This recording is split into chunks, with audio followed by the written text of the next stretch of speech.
السلام علیکم ناظرین، میں ہوں آپ کا میزبان غلام مصطفیٰ اور آپ میرا یوٹیوب چینل دیکھ رہے ہیں۔ معزز سامعین، اللہ تعالیٰ نے انسان اور انسانوں کی ہدایت کے لیے کم و بیش 1,24,000 انبیاء علیہ السلام کو مبعوث فرمایا۔ نبوت کا یہ سلسلہ حضرت آدم علیہ السلام سے شروع اور ہمارے پیارے آقا حضرت محمد صلی اللہ علیہ وسلم پر آ کر ختم ہوا، اور اب قیامت تک کوئی نبی نہیں آئے گا۔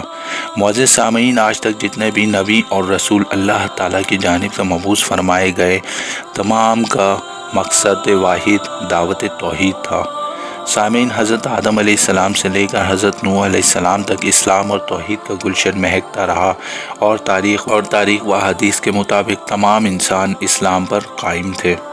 احادیث کے مطابق حضرت آدم اور نوح علیہ السلام کے درمیان 10 قرن تھے، اور قرن سے مراد نسل یا صدی کے ہے، جبکہ بت پرستی کا آغاز حضرت نوح علیہ السلام کے کچھ نیک لوگوں کے انتقال کے بعد ہوا، جیسا کہ صحیح بخاری کی حدیث نمبر 4920 میں بھی واضح ہے کہ حضرت عبداللہ بن عباس رضی اللہ تعالیٰ عنہ نے فرمایا، یہ نوح علیہ السلام کی قوم کے بعض نیک آدمیوں کے نام ہیں کہ جب وہ فوت ہو گئے تو شیطان نے ان کی قوم کے دل میں یہ بات ڈالی، بیٹھا کرتے تھے وہاں بت بنا کر رکھ دو اور ان کے وہی نام رکھ دو جو ان بزرگوں کے تھے۔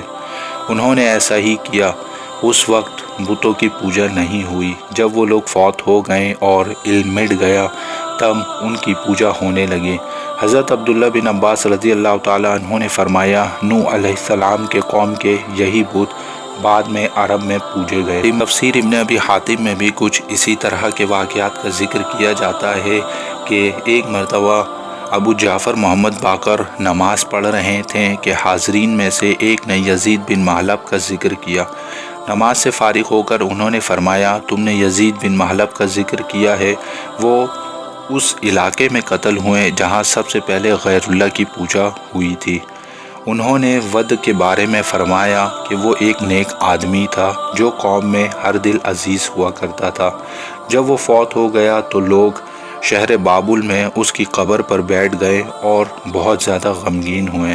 جب ابلیس نے ان کا غم دیکھا تو انسانی صورت میں ان کے پاس آ کر کہنے لگا کہ میں دیکھ رہا ہوں تم ان صاحب کی وفات پر بہت دل گرفتہ ہو، تو کیا میں تمہیں اس جیسی ایک صورت نہ بنا دوں جو اس کی جگہ رکھی جائے اور وہ اس کی یادگار بن جائے؟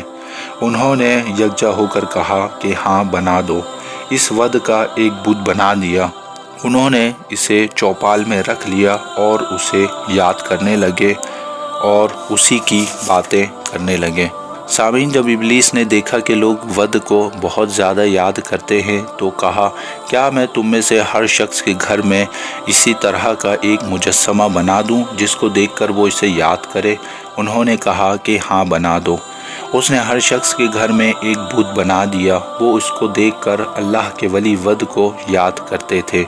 جب ان کے بیٹے بڑے ہوئے تو انہوں نے ان بتوں کو اہمیت دیتے ہوئے دیکھا تو وہ بھی اسی طرح اہمیت دیتے رہے، حتیٰ کہ اگلی نسلوں کے لوگ اس بات سے بے خبر ہو گئے کہ ان کے بزرگ انہیں کیوں یاد کیا کرتے تھے۔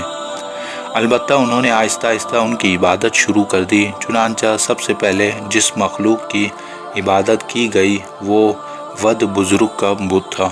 معزز سامعین، ان احادیث اور تفسیر سے بخوبی واضح ہو جاتی ہے کہ بت پرستی کا آغاز کس طرح ہوا۔